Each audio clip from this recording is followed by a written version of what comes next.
E para terminar, outro golaço, Mauro Galvão, de trivela para Vitor, ele domina no peito, bota no chão, dribla Zé Carlos, dá uma boca no Rogério e bota lá dentro. Botafogo 3, Flamengo 3. Olha de novo o golaço de Vitor.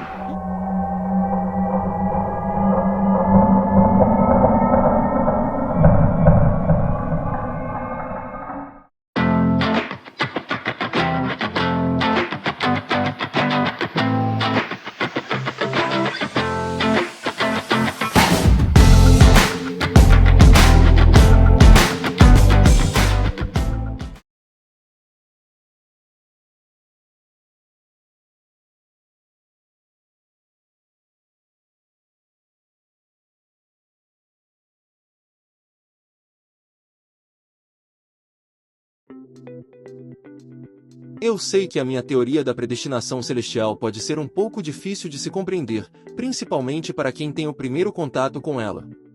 Pensando nisso, eu preparei este vídeo para tentar fazer entender os 12 principais pontos sobre ela. Porque há coisas que só acontecem ao Botafogo. Porque para tudo que acontece a ele há um propósito embutido. O Botafogo não perde jogos, não deixa de conquistar títulos, não cai de divisão, ele cumpre profecias.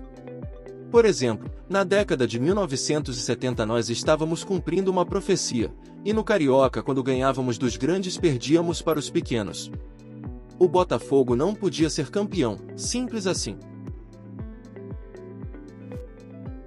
Qual a relação do Botafogo com o Titanic? Segundo o jornalista Roberto Porto, tem muito a ver sim. O nome da proprietária do Titanic era White Star, ou Estrela Branca em português. Ele naufragou no ano de 1912, o mesmo ano em que o Botafogo foi campeão carioca entre 12 clubes, e o seu estádio foi construído. O artilheiro foi Mimi Sodré do Botafogo com 12 gols. Titanic tem 7 letras, seu irmão gêmeo Olympique também e Iceberg igualmente, 7 letras, e 3 vezes 7 é igual a 21.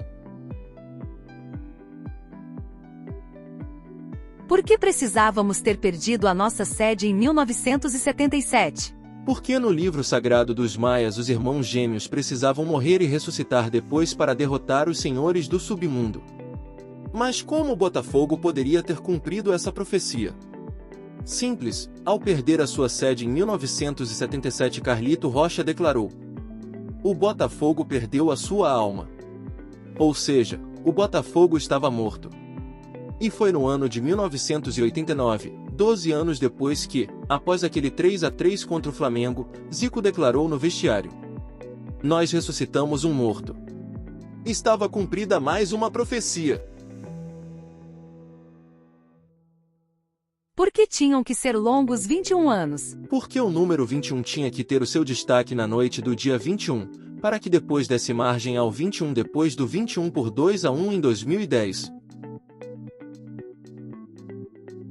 Porque só agora em 2024 o Botafogo ganhou uma Libertadores?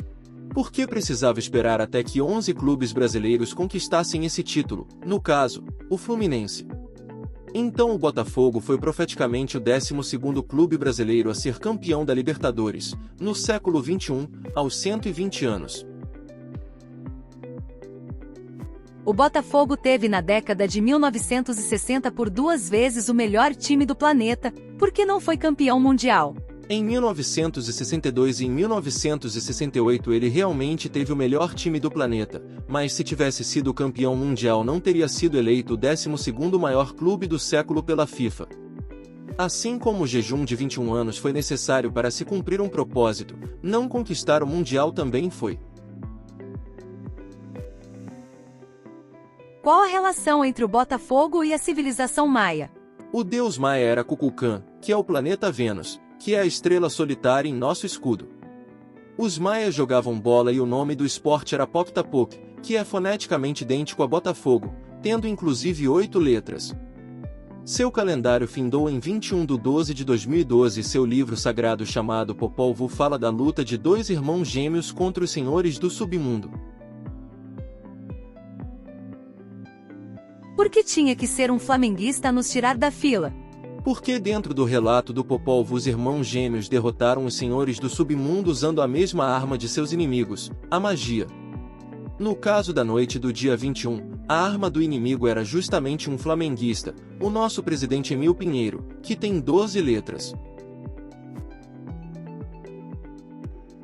Por que a Fênix é tão representativa para nós? Porque ela ressurge das cinzas, exatamente como o Botafogo já fez várias vezes durante a sua história.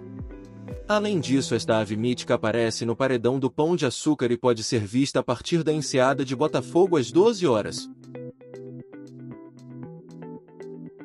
Porque o número 12 é o número do Botafogo. Reflita sobre isso. Por que Jesus escolheu 12 apóstolos? Simples, porque isso tinha a ver com as 12 tribos de Israel. O número 12 é um número bíblico e tem a ver com cumprimento de profecias. Por que o Botafogo foi escolhido para ser uma predestinação celestial? O Botafogo não foi escolhido para ser nada, ele foi planejado para ser tudo. Toda essa predestinação tem como objetivo transmitir uma mensagem para a humanidade, porque Deus nunca deixou de se comunicar conosco, ele apenas adequou sua comunicação à linguagem contemporânea mais propícia ao entendimento. Começou com uma sarça que pegava fogo mas não se consumia, depois se manifestou em línguas de fogo em Pentecostes, e nos dias de hoje na linguagem mais universal de todas, o futebol, por meio do Botafogo. Por que então, sendo uma predestinação celestial, o Botafogo não é o clube mais vencedor? Não seria mais fácil para chamar a atenção da humanidade?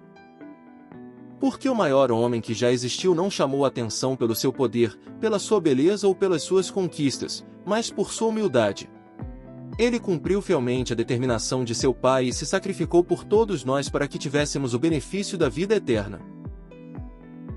O futebol é só uma desculpa e o Botafogo é uma predestinação celestial.